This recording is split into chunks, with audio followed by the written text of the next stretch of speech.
दोस्तों, आ चुका है आपका प्रॉफिट गुरु करो मुनाफे की बात को लेके। तो भाई मैंने आपका रिलायंस इंडस्ट्रीज़ की डिटेल वीडियो रिलायंस इंडस्ट्रीज़ के बारे में डिस्कस करेंगे। कंपनी की share holding pattern, cash flow statement, profit loss, balance sheet, सब कंपनी का वर्क कैसा है, कंपनी की डिस्ट्रीब्यूशन कैसी है, आज सब डिस्कस रिलायंस इंडस्ट्रीज़ के अंदर क्या कौन कौन सी कंपनीज आती हैं, तो इन सब के बारे में आज हम डिस्कस करने वाले हैं। आप लोगों ने लास्ट वीडियो में बहुत प्यार दिखाया है, टीसीएस वॉरियर एनर्जीज की भी दोनों वीडियो पे बहुत प्यार आया है, इसके लिए बहुत बहुत धन्यवाद। रिलायंस इंडस्ट्रीज वीडियो पे आप खूब सपोर्ट दिखाइएगा। और हाँ दोस्तों, आज एक बढ़िया चीज़ है आप लोगों के लिए। आज हमारी वीडियो में स्पॉन्सरशिप आई है, तो भाई क्रिसमस वीक और न्यू ईयर आ रहा है, तो बोर्ड की तरफ से हमें स्पॉन्सरशिप आई है। कमेंट बॉक्स में लिंक है, आप वहाँ से जाके परचेज कर सकते हैं प्रोडक्ट। न्यू ईयर सेल चल रही है, 80% से ज़्यादा का ऑफ चल रहा है बोट के प्रोडक्ट्स में। तो कमेंट सेक्शन में लिंक दे रखा है मैंने, आप उस लिंक से जाके परचेजिंग कर सकते हैं। Earpods, watches, VR sets, headphones, सब चीज़ें मिलेंगी आपको A to Z। तो दोस्तों, बोट का लिंक डिस्क्रिप्शन बॉक्स में है। तो चलिए वीडियो को स्टार्ट करते हैं रिलायंस इंडस्ट्रीज से।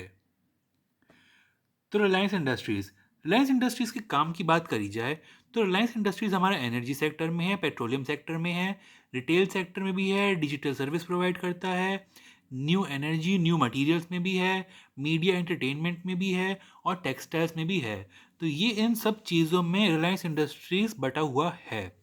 रिलायंस इंडस्ट्रीज़ एक पूरा ग्रुप है और रिलायंस इंडस्ट्रीज़ के अंदर जितनी भी सारी चीज़ें हैं ये सब रिलायंस इंडस्ट्रीज़ के अंदर आती हैं। तो दोस्तों, मैं अगर आपको इस चार्ट के थ्रू समझाऊं तो आपको और अच्छे से समझ में आएगा। Reliance industry crazy business empire. तो आपके इंजीनियरिंग मार्केटिंग में अगर रिलायंस गैस, रिफाइनिंग और मार्केटिंग में रिलायंस गैस, पॉलीएस्टर्स तकिए वगैरह में रिकॉन, आपने सुना ही रिकॉन नाम चलता है तकियों में, पिलोज में, और आर इलैन। इलेक्ट्रॉनिक्स में आपका रिलायंस डिजिटल और रिलायंस रेस्क्यू। रेस्टोरेंट हॉस्पिटैलिटी में आ गया आपका A1, रिफ्रेश और wild bean cafe. Media entertainment को पता ही है आपको, network 18, news 18, Colors, Voot, money control और निकलोडियन, ये मीडिया में आ गए। डिजिटल सर्विसेज में आपका आ गया Jio Saavn, Jio news, Jio TV, Jio meet. थोड़ा ब्लर कर रहा है इस टाइम पे ये, मैं थोड़ा जूम करता हूँ, आपको समझ में आएगा इससे। Jio cinema, Jio cloud, Jio chat, netmeds, ये सब आपके आ गए डिजिटल सर्विसेज में।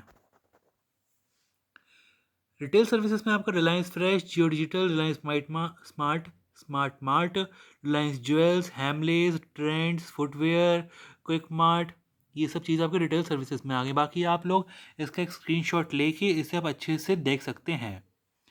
आपके यहाँ पे आ गए टेक्सटाइल में आपके ऑन विमल, विमल देखिए, मुकेश, जो धीरू भाई अंबानी जी ने स्टार्ट किया था, ये वो ब्रांड है। ये आप लोग जाके सर्च कर सकते हैं, विमल नाम का उनका ब्रांड स्टार्ट हुआ था टेक्सटाइल इंडस्ट्री में।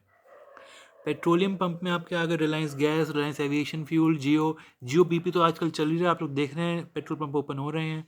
ई कॉमर्स सेक्टर में एजियो, जियो मार्ट, जिवामी। पॉलीमर्स में रिलैक्स और रेलवुड।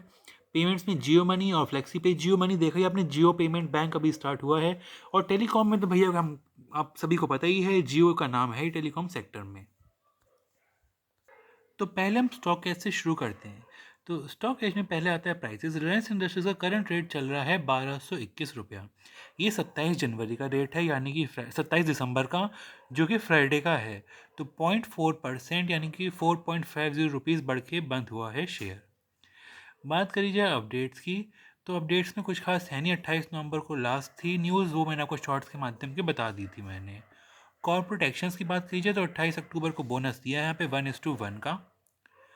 फीड्स की बात करी जाए तो यहाँ भी सारी न्यूज़ वगैरह हैं। मुकेश अंबानी ने एक ये कार्किनोस हेल्थ केयर 375 करोड़ में खरीद लिया है।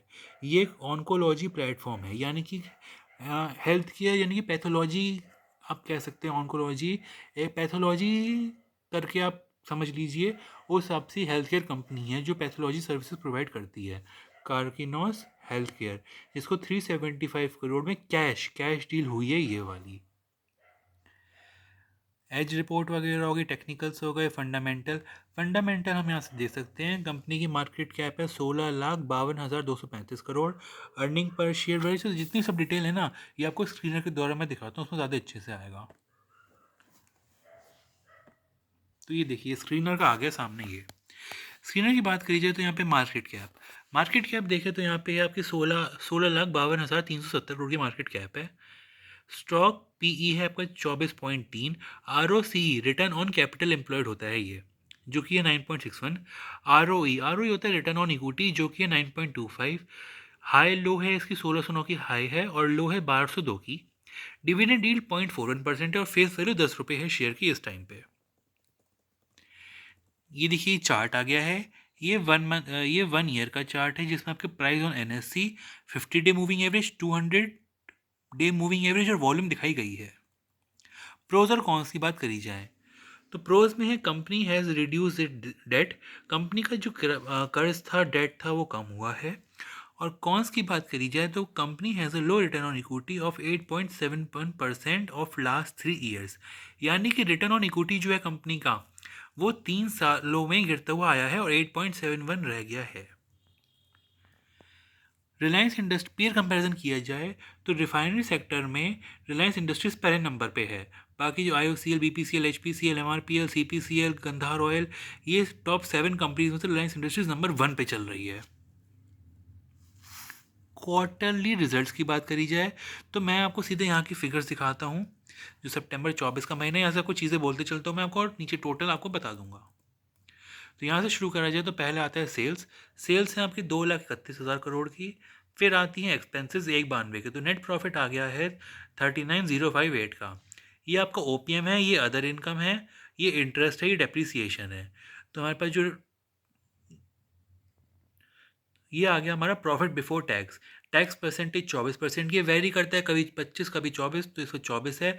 तो 19,323 करोड़ ये बचता है हमारा नेट प्रॉफिट, और अर्निंग पर शेयर आती है इसके अकॉर्डिंग 12.24 की। अब बात करते हैं प्रॉफिट लॉस स्टेटमेंट की। तो प्रॉफिट लॉस की बात करी जाए तो पहला आ गया सेल्स, 924 की सेल्स है, 763 की हमारे एक्सपेंसेस हैं, ऑपरेटिंग प्रॉफिट 160 आ गया है। यहाँ बात कीजिए ओपीएम 17%, ये आ गया आपकी इनकम, ये आ गया आपकी इंटरेस्ट, ये आ गया आपकी डेप्रिसिएशन। तो प्रॉफिट बिफोर टैक्स बनता है आपका 101। ठीक है। फिर यहाँ पे आपके टैक्स परसेंटेज आपका यहाँ पे 24% का जो ऊपर है वो यहाँ लगेगा 24% का। यहाँ पे टैक्स के बाद 24 से 25 ही होगा जहाँ तक है। फिर यहाँ पे आप गया नेट प्रॉफिट और ये आ गया अर्निंग पर शेयर। ये प्रॉफिट लॉस स्टेटमेंट में अर्निंग पर शेयर ज़्यादा है, यह काफ़ी अच्छी बात है कि कंपनी का प्रॉफिट बढ़ा है तो उससे कंपनी का अर्निंग पर शेयर भी इंक्रीज़ हुआ है। ये देखें तो ये थोड़े थोड़े आपके पैरामीटर्स हैं, स्मॉल परसेंटेजेस हैं। कंपाउंड सेल्स ग्रोथ जो है 10 साल में 8% की, 5 में 10, 3 में 24 और TTM में 6। प्रॉफिट ग्रोथ जो है वो 13, 12, 16 रही है। CAGR compound annual growth rate होते हैं, CAGR वो 20, 12, 3 और 1 साल में -6% है। कोई बात नहीं, वो वेरी करता है। 1 साल तो कभी नहीं देखना चाहिए, कंपनी के बारे में आप देख रहे हैं तो कम से कम 5 साल का तो व्यू रखना ही चाहिए। अब रिटर्न ऑन इक्विटी की बात करी जाए तो इक्विटी में जो रिटर्न है वो है आपका 10 साल का 10%, 5 साल का 9%, 3 साल का 9% और लास्ट ईयर का भी 9%, जो काफ़ी अच्छा है और कंपनी को उसे मेंटेन करना चाहिए। अब बात करते हैं कंपनी की बैलेंस शीट के बारे में। तो बैलेंस शीट के बारे में स्टार्ट करते हैं। पहला आता है अपना ये इक्विटी कैपिटल, फिर आता है रिजर्व्स, ये बोरोइंग्स हैं कंपनी की, ये अदर लाइबिलिटीज़ हैं। तो टोटल लाइबिलिटीज़ आ गई हैं इतनी। अब बात करते हैं एसिड्स की। ये फिक्स्ड एसेट है कंपनी की, ये आपकी CWIP है, ये कंपनी के इन्वेस्टमेंट हैं, और ये अदर एसेट, ये इन्वेस्टमेंट हैं, ये अदर एसेट्स हैं। तो देखिए डेबिट क्रेडिट सेम हो चुका है यहाँ पे 18, 15, 123, और यहाँ भी 18, 15, 123, ये बराबर हो गया है। ये आपकी लाइबिलिटीज़ थी, ये एसेट्स थी। आप लोग इसका भी एक स्क्रीनशॉट ले सकते हैं फर्दर स्टडीज़ के लिए। पूरी बैलेंस शीट आपको मिल रही है सामने। ये आपकी अगर पूरा कैमरा रोल में आ जाए तो अच्छा है। मार्च 2013 से शुरू होकर सितंबर 2024 तक चली है ये। अब बात करते हैं कैश फ्लो स्टेटमेंट की। तो कैश फ्लो स्टेटमेंट की बात करी जाए तो पहले आता है हमारा cash from operating activity. Cash from operating activity है हमारा 1,58,788, जो कि अच्छी बात है। कंपनी का जो ऑपरेटिंग एक्टिविटीज़ कैश फ्लो है वो बड़ा है। Cash from investing activity, cash from investing activity देखिए जितना अगर नेगेटिव में रहेगा उतनी अच्छी बात है। अब मैं नेगेटिव में रहना अच्छी बात है क्यों कह रहा हूँ, इससे ये मतलब होता है कैश फ्रॉम इन्वेस्टिंग एक्टिविटी का ये होता है कि जब भी कोई कंपनी एसेट्स परचेज करती है या फिर शेयर्स, सॉरी शेयर्स नहीं, कंपनी एसेट परचेज करती है, बिल्डिंग हो गई, लैंड हो गई, मशीनरी हो गई, जब जब वो परचेज करती है तो बैलेंस नेगेटिव में आता है क्योंकि जेब, आपकी जेब से पैसा जा रहा है। अगर आपके पास 2,000 रुपये और आप 1,000 की मशीन परचेज करोगे तो यहाँ पे -1,000 लिख के आ जाएगा। और जब जब ये पॉजिटिव बैलेंस होता है तो उसका मतलब है कि कंपनी के पास जो मशीन थी, लैंड एंड बिल्डिंग थी, वो कंपनी ने सेल ऑफ कर दिया, यानी कि बेच दी है। तो इसका मतलब कंपनी अपना काम वाइंड अप कर रही है, तो वो नेगेटिव में आएगा। लेकिन कंपनी पुराना बेच के नया लेगी तो वो हमेशा नेगेटिव बैलेंस में रहेगा। अगर आप देख सकते हैं मार्च 2013 से हमेशा इसका नेगेटिव बैलेंस ही रहा है, कंपनी पॉजिटिव में नहीं आई, जो काफ़ी अच्छी बात है। तो कंपनी ने यहाँ से अपने नेगेटिव बैलेंस बढ़ा के 1,13,581 कर लिया है, यानी कि कंपनी ने इन्वेस्टमेंट किया है अपना। ये आपकी जेब से पैसा गया इन्वेस्टमेंट में तो नेगेटिव बैलेंस आ गया।